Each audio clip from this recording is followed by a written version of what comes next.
በኢትዮጵያ በሰው ሰራሽና ተፈጥሮ አደጋዎች የወደሙ የትምህርት መሰረተ ልማቶችን መልሶ ለማቋቋም በሚደረገው ጥረት ህብረተሰቡ የነቃ ተሳትፎ እንዲያደርግ ትምህርት ሚኒስቴር ጥሪ አቅርቧል። የትምህርት ጥራትና ተደራሽነትን በማረጋገጥ ሂደት የህብረተሰቡ የነቃ ተሳትፎ ልዩ ትኩረት የሚሰጠው ነውም ሲል ገልጿል። ሚኒስቴር መስሪያ ቤቱ የ2015 ዓ.ም የ9 ወራት እቅድ አፈጻጸም ሪፖርቱ ለህዝብ ተወካዮች ምክር ቤት አቅርቧል። በለጠ ታረቀኝ ተጨማሪ አለው። ስድስተኛው የህዝብ ተወካዮች ምክር ቤት በ21ኛ መደበኛ ስብሰባው የትምህርት ሚኒስቴር የ2015 ዓ.ም የ9 ወራት እቅድ አፈጻጸም ሪፖርትን አዳምጧል። የትምህርት ሚኒስትሩ ፕሮፌሰር ብርሃኑ ነጋ በትምህርት ጥራትና ተደራሽነት በፈተና አሰጣጥና የወደሙ የትምህርት መሰረተ ልማቶች ግንባታ ላይ ትኩረት አድርገው ነው ሪፖርቱን ያቀረቡት። ሚኒስትሩ ሲናገሩ ባለፈው በጀት ዓመት የትምህርት ተደራሽነትንና ፍትሃዊነትን ለማረጋገጥ በተሰራው ስራ ለውጥ የመጣ ቢሆንም ጥራት ማስጠበቅ ላይ ብዙ የቤት ስራ ይጠበቅብናል ብለዋል። የሀገራችን ትምህርት ስርዓት ግንባታ ሂደት ትምህርትን በፍትሃዊነት ለማዳረስ የተሰሩ ስራዎች የተሻለ አፈጻጸም የታየበት ቢሆንም የትምህርት ጥራትን ከማረጋገጥ አንፃር ግን ሰፊ ክፍተት ያለበት መሆኑን የ2014 ዓ.ም የ12ኛ ክፍል ማጠናቀቂያ ፈተና ውጤት አንዱ ማሳያ ሲሆን በትምህርት ስርዓቱ የሚገኙ ተማሪዎች ለየደረጃው የሚጠበቀውን ዕውቀትና ክህሎት ጨብጠው እንዲሁም መልካም ስነ ምግባር ተላብሰው አለመውጣታቸው በሀገራችን በየጊዜው የሚከሰቱ ግጭቶችና አለመግባባቶች የትምህርት ስርዓቱን ጉድለት አመላካቾች ናቸው።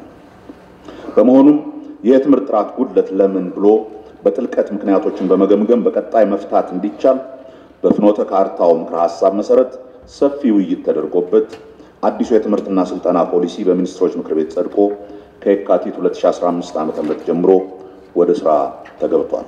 ሪፖርቱን ያዳመጡት የህዝብ እንደራሴዎች ከ12ኛ ክፍል ፈተና አሰጣጥና ውጤት ከትምህርት ተደራሽነትና ጥራት በሰሜኑ ጦርነት የወደሙ የትምህርት ተቋማት ግንባታ አስመልክቶ ጥያቄና ሐሳባቸውን አንጸባርቀዋል።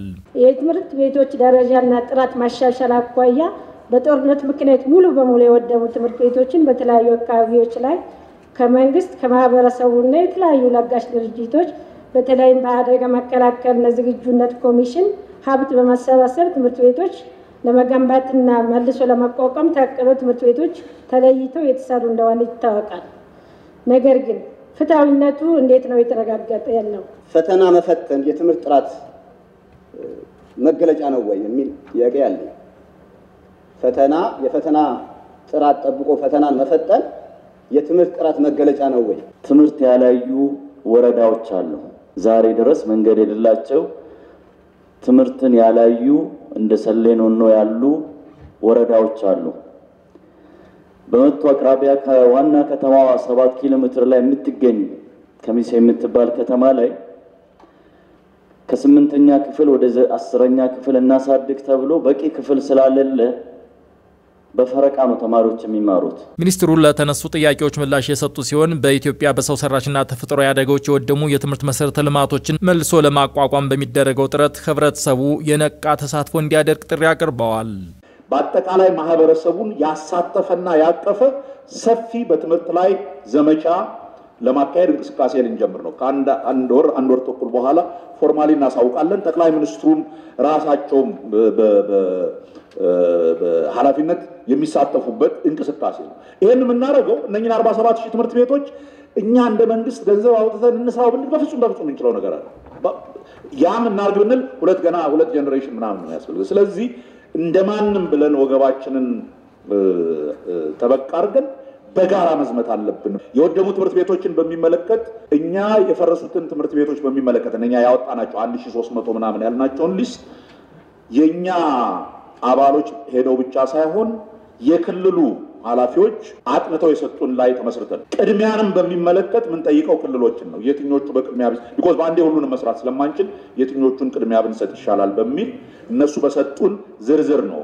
ኦሮሚያ ውስጥ የፈረሱ ትምህርት ቤቶች እንዳሉ ሄደን አይተናል። ተመዘገቡ አሉ።